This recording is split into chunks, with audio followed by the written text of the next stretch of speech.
जय हिंद दोस्तों। आज हम बात करने जा रहे हैं एक ऐसे विषय पर। जी हाँ दोस्तों, सरकार के लिए चुटकी का खेल है। जी हाँ दोस्तों, यानी कि अभी जो मार्केट में जो चल रहा ना, वो 8वां वेतन आयोग पर बहुत जबरदस्त तरीके से युद्ध चल रहा है। जी हाँ दोस्तों, यानी प्राइवेट सेक्टर वाले कुछ बुरी नज़र से देख रहे हैं। आपको बता दें, उनके लिए बहुत अच्छी खबर हम बताने जा रहे हैं। जी हाँ दोस्तों, यानी कि लोगों का कहना है कि 8वां वेतन आयोग तो सिर्फ सरकारी कर्मचारियों के लिए है, प्राइवेट सेक्टर का क्या।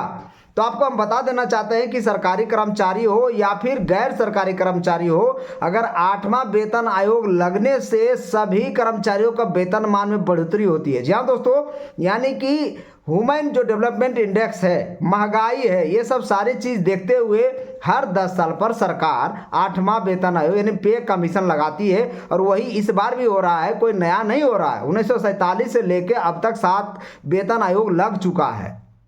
आप सोच रहे होंगे कि 7 वेतन आयोग हो गया, अब 8वां वेतन आयोग होना जरूरी है, क्योंकि ये 10 साल पूरने जा रहा है 7वां वेतन आयोग को। 31 दिसंबर 2025 को 7वां वेतन आयोग खत्म हो जाएगा। जी हाँ दोस्तों, फिटमेंट फैक्टर आपको पता होगा, 7वां वेतन आयोग में 2.57 था, किसी का 2.62 था, किसी का 2.81 था, पे बैंड के हिसाब से था। जी हाँ दोस्तों, यानी जितना ज़्यादा पे बैंड था उतना ज़्यादा उसका वेतनमान था। यानी पे बैंड 3 में तो 2.81 था, पे बैंड 1 में आपको 2.57 था, पे बैंड 2 में 2.62 था। तो आपको बता दें, छठा वेतन आयोग में भी देखिए फिटमेंट फैक्टर था 1.86। तो ये सब चीज़ें हम बताते रहते हैं सभी अपने दर्शकों को, लेकिन प्राइवेट सेक्टर वाले हो कि मानने को तैयार नहीं, तरह तरह के कमेंट करते हैं। हमारे चैनल पर भी बहुत सारे कमेंट आए हैं कि आप लोग खूब मजे लीजिए, सरकारी कर्मचारियों को तो सरकार देख रही है, लेकिन प्राइवेट सेक्टर का क्या। तो आपको हम बता देना चाहते हैं कि 8वां वेतन आयोग आने से सरकारी कर्मचारी को फायदा तो होगा ही होगा, आपको प्राइवेट सेक्टर का भी फायदा होने वाला है। आपका वेज में भी इजाफा होगा, आपके कंपनी वाले वेतनमान बढ़ाएंगे। 8वां वेतन आयोग आने से देश के खपत बढ़ेगा, अर्थव्यवस्था चल पड़ेगा, जीडीपी बढ़ जाएगी। ये सब चीज़ें इम्पैक्ट पड़ता है, इकोनॉमिक पर बहुत बड़ा इम्पैक्ट पड़ता है। इसलिए घबराए नहीं, प्राइवेट सेक्टर वालों का भी वेतनमान बढ़ता है, वेजेज बढ़ती है। तो 8वां वेतन आयोग आने से, और एक बात और बता देते हैं कि ये जो 8वां वेतन आयोग आया है, लोग को कहना है कि 2 लाख करोड़ का सरकार के ऊपर बोझ पड़ेगा। घंटा नहीं कोई बोझ पड़ने जा रहा, हम बता दे रहे हैं पूरा कैलकुलेशन। जी हाँ दोस्तों, यानी कि सरकार के ऊपर 2 लाख करोड़ का बोझ नहीं है, लोड पड़ता है। लोड कुछ नहीं पड़ने वाला है। जो सरकारी कर्मचारी पिछले 2 दशक से एनपीएस में 10% का पैसा कट रहा है, सरकार 14% जमा कर रही है। और इस बार तो हद हो गया, यूपीएस में सरकारी कर्मचारी 10% कटा रहा है और कटाएगा, और 18.5% सरकार जमा करेगी। यानी टोटल अंशदान का ही अगर जोड़ लिया जाए हिसाब, उसका ब्याज, उसका डीए, सारा कैलकुलेशन कर लिया जाए, तो सरकार के ऊपर कोई बोझ नहीं पड़ता है। जो हमारा अंशदान है उसी से सरकार चाहे तो 8वां वेतन आयोग हो, चाहे तो ओपीएस हो, सारे चीज़ लागू कर सकती है। ये अलग बात है, नीयत खराब है सरकार का, लेकिन इस बार थोड़ा सा नीयत अच्छा दिखाया है, और इसी के चलते 8वां वेतन आयोग आया है। जी हाँ दोस्तों, कैबिनेट में भी कोई फैसला नहीं था, लेकिन अचानक अचानक मोदी सरकार ने यह फैसला लिया। आपको पता होगा, अश्विनी वैष्णव ने साफ बोले हैं उसमें कि कैबिनेट में इस पर कोई विचार नहीं था।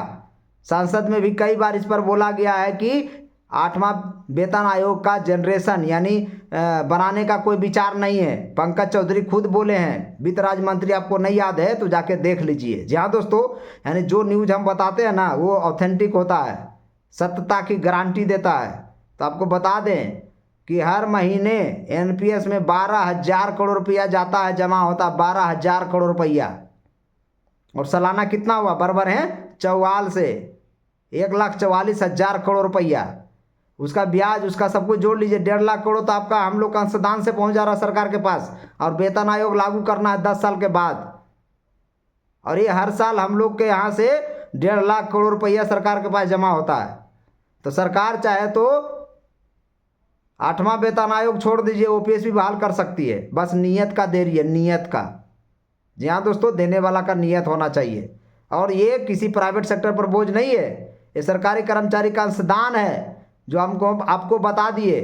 इसलिए आपको बता दिए कि यह बात आप जान लीजिए। ऐसा बताया जा रहा है कि 7वां वेतन आयोग जब लागू हुआ था, उस समय 1 लाख करोड़ का बोझ पड़ा था। बोझ नहीं पड़ा था, लोड पड़ा था। सातवां वेतन आयोग कब लागू हुआ? 1 जनवरी 2016 से लागू हुआ। और सरकारी कर्मचारियों का श्रमदान कट रहा 10%। कब से पता है? 2004 से ही कट रहा है। जब अटल बिहारी वाजपेयी ने 2004 में ही बंद कर दिया था, ओपीएस और एनपीएस लागू कर दिया था, तब से ही सरकारी कर्मचारी का अंशदान कट रहा है। तो सरकार के ऊपर बोझ कैसे पड़ा? सोचिए खुद। इसीलिए बताते हैं सरकार जब चाहे तो जब ओपीएस बहाल कर सकती है, जब चाहे जब 8 पे कमीशन लागू कर सकती है। जी हाँ दोस्तों, लेकिन बहुत अच्छी खबर है, मोदी सरकार बहुत जल्द इस चीज़ पर आ गई कि 8वां पे कमीशन की गठन की मंजूरी दे दी। अब इसका रिपोर्ट तैयार करना है, इसका अध्यक्ष पद का अनाउंसमेंट करना है और 2 सदस्य उनका सहयोगी बनेंगे। इससे पहले जो ए.के. माथुर थे से 7वां वेतन आयोग में, आपको पता होगा, सुप्रीम कोर्ट के रिटायर्ड जज थे। और इस बार भी हो सकता है रिटायर्ड जज को ही चुना जाए, ये तो कहना मुश्किल है लेकिन हो सकता है। 3 सदस्यीय टीम का गठन होगा और वो पूरा स्टडी करेंगे, पूरा डेटा कलेक्शन करेंगे। उसके बाद ही इस पर फिटमेंट फैक्टर कितना बैठता है वो कैलकुलेशन होता है महंगाई के हिसाब से भी, और आपका परिवार में 2700 कैलोरी पर डे के हिसाब से कैलकुलेशन होता है, एक प्रति व्यक्ति पर, यानी 4 व्यक्ति का काउंट किया जाता है। तो इस तरह से ये भी कैलकुलेशन है। और देश की आर्थिक स्थिति कैसी है उसका भी आंकलन करते हुए ही फिटमेंट फैक्टर का अनाउंसमेंट होता है। बाजार में तो बहुत सारा न्यूज़ पत्र में डाल रहा है कि फिटमेंट फैक्टर इतना होगा, कोई बता रहा है 2.86 होगा, कोई बता रहा है कि बहुत ज़्यादा बढ़ जाएगा। तो आपको बता दें, फिटमेंट फैक्टर अभी फ़िलहाल जब तक सरकार उस पर गठन नहीं कर लेती है, रिपोर्ट नहीं सौंपती है, जब तक क्लियर नहीं होता है। ये अलग बात है, लोग अंदाज़ा लगाते हैं और पिछला प्रीवियस ईयर का जो ट्रैक रिकॉर्ड है उससे देख के कैलकुलेशन करते हैं। हम पिछला वीडियो में भी कैलकुलेशन करके बताए थे, उसमें भी निकाल कर लाए थे कि 7वां वेतन आयोग में वेतन का 1 मान लिया गया था, 7,000 जो बेसिक था उसका 1 मान लिया गया था। और उस समय डीए चल रहा था 6ठा वेतन के अनुसार, उस समय डीए 125% था, उसको 1.25 रखा गया था। यानी 7वां वेतन आयोग का जो फिटमेंट फैक्टर बन रहा था 2.25 बन रहा था, लेकिन सरकार ने बढ़ाकर 2.57 दिया था, 0.32 का बढ़ोतरी किया था। यानी जो वेतन मान जो मूल रूप से बढ़ा था 14.29% बढ़ा था 7वां वेतन आयोग में, वही 6ठा वेतन आयोग में जो वेतन बढ़ा था 54% बढ़ा था। अब तक का हिस्ट्री का सबसे ज़्यादा अगर वेतन किसी आयोग ने बढ़ाया है वो है 6ठा वेतन आयोग। याद रखिए, 6ठा वेतन आयोग में सबसे ज़्यादा वेतन बढ़ा था। इसके अलावा 7वां वेतन आयोग में बहुत कम बढ़ा, 14.29% बढ़ा था। और इस बार जो उम्मीद है, क्योंकि महंगाई को देखते हुए मंजीत सिंह पटेल जो बता रहे हैं, उनका कहना है कि 2.25 मिनिमम होगा, यानी कहीं कहीं पे 2.30 भी वो बता रहे हैं।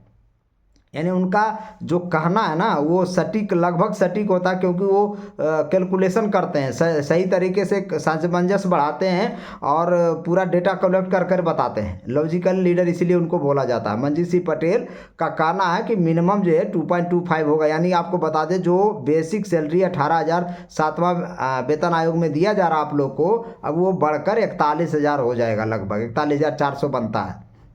तो 41,000 40,000 ऐसा ही कुछ बनेगा।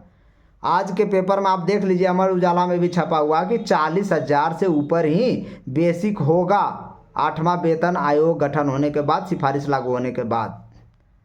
तो ये अच्छी खबर है, क्योंकि लेवल 1 के कर्मचारी को 18,000 है 7वां वेतन आयोग के अनुसार, अब हो जाएगा लगभग 40,000 41,000 जो भी आए, इसी के आसपास बताया जा रहा है। आपको बता दें, NFIR यूनियन जो एम रघुवैया है, उनका मानना है कि दुगना हो सकता है सैलरी। अगर दुगना 2 फिटमेंट फैक्टर से बढ़ता है तो 18 दूनी 36,000 बेसिक सैलरी हो जाएगा उनके अनुसार, NFIR यूनियन के अनुसार। लेकिन वहीं पर एक यूनियन है, ऑल इंडिया जो AIRF है, जो आपको बता दें जिसका जो नेता है शिव गोपाल मिश्रा, उनका कहना कि 2.86 फिटमेंट फैक्टर सरकार देगी और 186% का वृद्धि होगा वेतन, ऐसा वो बता रहे हैं। देखिए, ये अब आने वाला वक्त ही बताएगा। जी हाँ दोस्तों, लेकिन आपको बता दें, खैर मांग होना चाहिए। इससे पहले भी 7वां वेतन आयोग में 3.68 मांगा गया था और सरकार ने 2.57 दिया था।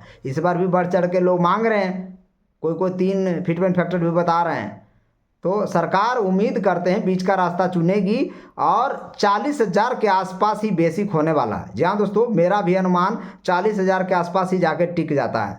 जी हाँ दोस्तों, क्योंकि महंगाई काफ़ी बढ़ा हुआ है और कैलोरीफिक वैल्यू भी देख रहे हैं आजकल के समय में काफ़ी वो, देश की आर्थिक स्थिति काफ़ी मजबूत होते जा रही है, तीसरा महाशक्ति बनने जा रहा भारत। तो उस केस में 8वां वेतन आयोग में ज़बरदस्त सैलरी बढ़ोतरी होगी। और सबसे बड़ा प्रश्न तो यही है कि हमारा सैलरी कितना बढ़ेगा, और इस पर लगातार मंथन चल रहा है, सरकारी कर्मचारियों में मंथन चल रहा है।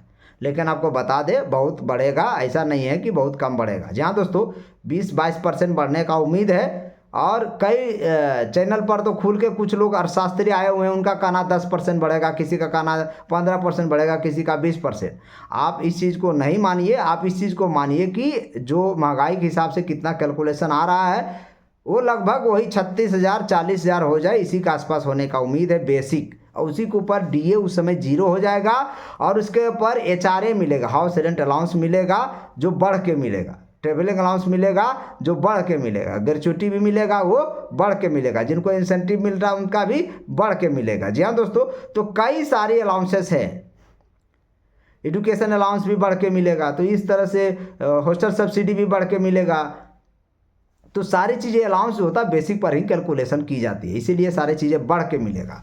और ये वीडियो बनाने का मकसद यही था कि सरकार के ऊपर कोई किसी तरह का बोझ नहीं है, 2 लाख करोड़ कुछ उनके लिए नहीं है, कहीं से टैक्स बढ़ाने की ज़रूरत नहीं है। जहाँ दोस्तों किसी मद को ऊपर कहीं से मैनेजमेंट करने की ज़्यादा ज़रूरत नहीं है, क्योंकि सरकारी कर्मचारी का अंशदान ही काफ़ी है 8वां वेतन आयोग लागू होने के लिए और ओपीएस लागू होने के लिए। ये बात सोच लीजिए, इसे हम अपने चैनल के माध्यम से बोल रहे हैं। सरकार चाहे तो 1 सेकंड में ओपीएस बहाल कर सकती है, इतना पैसा है, पैसे की कोई कमी नहीं है, बस नीयत की कमी, और नीयत धीरे धीरे हो सकता है ट्रैक पर आ जाए। जी हाँ दोस्तों, लगातार आप लोग संघर्ष करते रहें। आप लोग का संघर्ष का तरीका लगभग 2 साल से आप लोग 8वां वेतन आयोग की मांग कर रहे हैं, ओपीएस का मांग तो लगातार 20-22 साल से चल रहा है। तो इस तरह से लगातार मांग करते हैं, लगातार मांग करने का परिणाम जो है एक दिन जरूर निकलेगा और ओपीएस एक दिन बहाल होकर रहेगा, ये बात भी तय है। 2029 में फिर से लोकसभा चुनाव होगा और 2029 में मैक्सिमम एनपीएस कर्मचारी रिटायर होंगे। अगर ओपीएस बहाल अभी नहीं होता है तो 2029 तक ओपीएस बहाल हो जाएगा एनी कॉस्ट पर। जहाँ दोस्तों आपको बता रहे हैं एनी हाउ किसी भी तरीके से ओपीएस बहाल हो जाएगा, 29 तक पक्का हो जाएगा। लेकिन अभी से लगे रहिए, हो सकता है अभी ही बहाल हो जाए, इसका कुछ कहना नहीं कि मोदी सरकार बड़े फैसले लेने में बहुत आगे है और अचानक फैसले लेती है। किसी मंत्री तक को नहीं पता था कि 8वां वेतन आयोग गठन की मंजूरी होगी। जी हाँ दोस्तों, किसी मंत्री को नहीं पता था। ये पूरा सेंट्रलाइज पावर मोदी सरकार के पास है और अचानक मोदी सरकार का फैसला आता है कि 8वां वेतन आयोग गठन की मंजूरी दे दी जाए। अश्विनी वैष्णव प्रेस कॉन्फ्रेंस करते हैं और साफ साफ बोल भी देते हैं, उनका वीडियो भी जाके आप देख लीजिए। तो ये है मोदी सरकार, बड़े फैसले कड़े फैसले लेने में माहिर मानी जाती है मोदी सरकार। और उम्मीद करते हैं एक और कड़ा फैसला ले लीजिए, ओपीएस बहाल कर दीजिए। जय हिंद, जय भारत, शेयर करिए। जय हिंद।